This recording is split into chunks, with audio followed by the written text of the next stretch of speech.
Assalamualaikum, kita jumpa lagi untuk sambungan subtopik yang seterusnya iaitu 9.2 bahan bumi. Baik, hari ini kita mulakan dulu seperti biasa dengan surah Al-Fatihah. Bismillahirrahmanirrahim.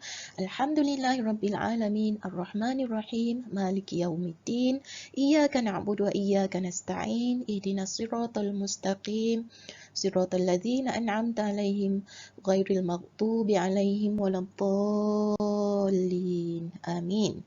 Dan kita baca doa untuk memohon kejayaan dunia dan akhirat. Bismillahirrahmanirrahim. Ya musabbibal asbab, ya fatihal abwab, ya sami'al aswat, ya qadiyal hajat, ya mujibad da'wat, ij'alna minan najihin. Wahai Tuhan yang menjadi penyebab kepada segala sebab, wahai Tuhan yang membuka segala pintu-pintu, wahai Tuhan yang mendengar segala suara, wahai Tuhan yang menunaikan segala hajat, wahai Tuhan yang memperkenankan segala doa, jadikanlah kami dari kalangan orang-orang yang berjaya di dunia dan di akhirat. Amin. Baik, kita lihat dahulu standard pembelajaran yang perlu anda kuasai selepas mempelajari tajuk ini. Yang pertama, anda mesti boleh menerangkan jenis dan ciri batuan. Dan yang kedua, anda mesti boleh berkomunikasi bagi membezakan proses pembentukan batuan. Okey, mari kita lihat. Nampak, pernah tengok tak batu-batu macam ni, warna-warni, cantik kan? Okey, kerak bumi terbentuk daripada pelbagai jenis batuan yang berbeza dari segi warna, struktur, bentuk, tekstur dan cara pembentukannya. Kalau kita lihat, ada batu berwarna-warni macam-macam ni. Ada yang warna hijau, kalau kita lihat ada batu yang dibuat sebagai batu permata cincin. Okay? Baik, secara amnya, batuan boleh dikategorikan kepada 3 kumpulan iaitu batuan igneous, sedimen dan metamorfik. Setiap jenis batuan terbentuk dengan cara yang berlainan dan mengambil masa beribu-ribu tahun. Lama kan? Semua batuan mengandungi bahan yang dikenali sebagai mineral. Okey, mari kita lihat jenis batuan dan ciri-cirinya. Okey, ada 3 jenis batuan. Yang pertama yang jenis igneous. Yang kedua jenis sedimen dan yang ketiga jenis metamorfik. Okey, batuan yang pertama ini rupanya ini adalah dari kategori igneous. Yang ini biasa kita lihat kan, biasanya yang ni paling biasalah kita nampak ya. Ini adalah sedimen dan ini adalah batuan jenis metamorfik. Pernah tengok ke yang ni? Yang ni pernah tengok? Cikgu rasa yang ni kita sangat biasa nampak lah, sedimen. Baik, tadi kita dah tahu ada 3 jenis batuan. Okey, mari kita lihat semula. 3 jenis batuan tu adalah batuan igneous, sedimen dan juga metamorfik. Batuan igneous adalah berkait rapat dengan gunung berapi dan terbentuk di sempadan-sempadan plat. Okey, sama ada sebagai magma di bawah tanah atau larva yang menyejuk dan mengeras apabila mengalir di permukaan. Kebanyakan batuan igneous terdiri daripada basalt ataupun granit yang merupakan 2 jenis batuan yang paling banyak di planet ini. Batuan sedimen mengambil masa beribu-ribu tahun untuk terbentuk. Ia terbentuk dengan perlahan-lahan apabila pasir, lumpur dan kadangkala sisa hidupan mati terkumpul di dasar laut ataupun di darat. Di darat pun boleh berlaku. Apabila semakin banyak sedimen terkumpul, ini menyebabkan sedimen termampat dan membentuk batuan pejal. Batuan sedimen dibezakan oleh rupa berlapis-lapis disebabkan oleh jenis sedimen berbeza yang terkumpul dengan masa berbeza dan dengan kehadiran fosil. Batuan metamorfik adalah hasil akhir tekanan dan haba yang dikenakan pada batuan igneous atau sedimen. Rupa batuan ini berubah bersama dengan struktur. Sebagai contoh, batuan metamorfik daripada batuan sedimen mengekalkan lapisan, tetapi lapisannya adalah membengkok dan termampat. Beberapa contoh batu metamorfik yang terkenal termasuklah gneis, kuartsit dan juga marmar. Pernah tengok ke batu-batu ni?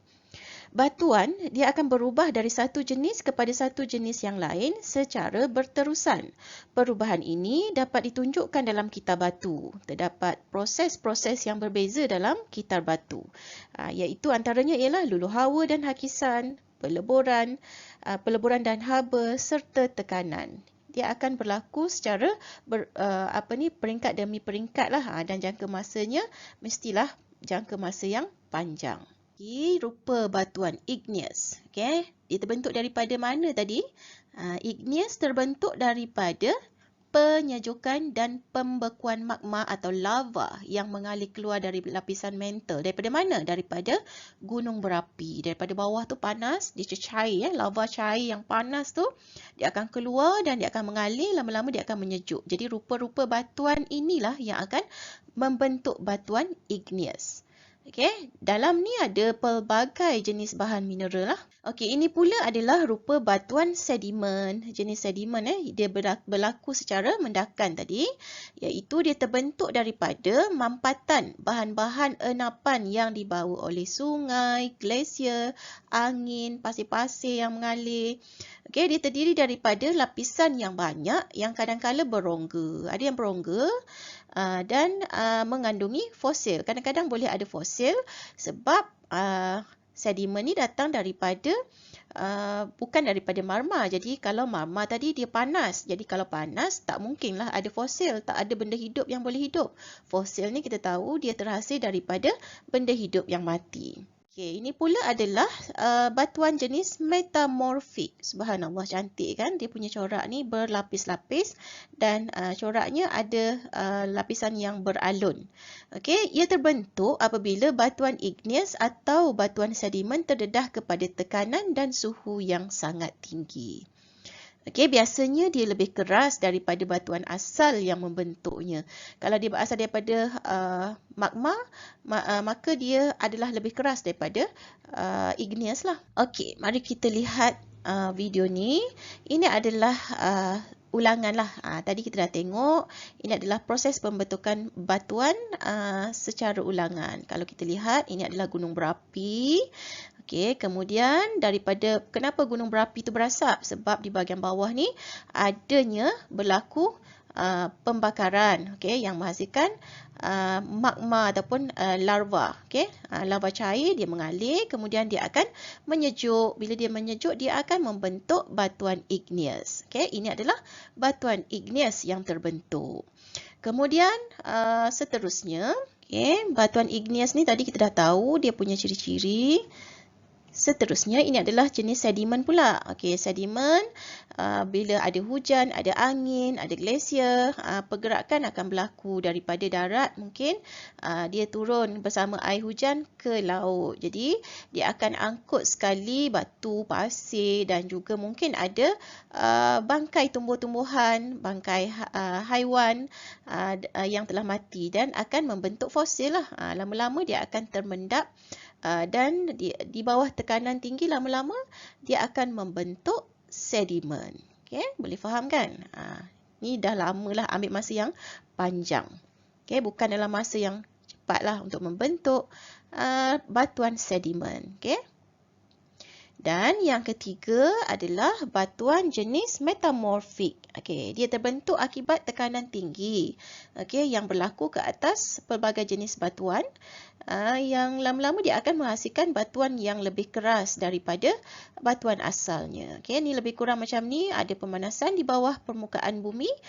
Kemudian ni mungkin ada tempat yang ada lava tapi tak sampai menjadi gunung berapi lah. So bila ada lava, lava akan memanaskan sekitar dia, mencairkan dan kemudian sejuk kembali. Dan lama-lama dengan tekanan tinggi yang terhasil, sebab dia duduk di bawah tanah, jadi bahagian bawah tanah ini kita tahu ada tekanan, lama-lama dia akan membentuk batuan metamorfik. Okay? So inilah yang berlaku yang membentuk ketiga-tiga jenis batuan tadi. Okay. Boleh ingat? Ada 3 jenis batuan. Ni kalau lava mengalir, menyejuk, menghasilkan batuan jenis apa?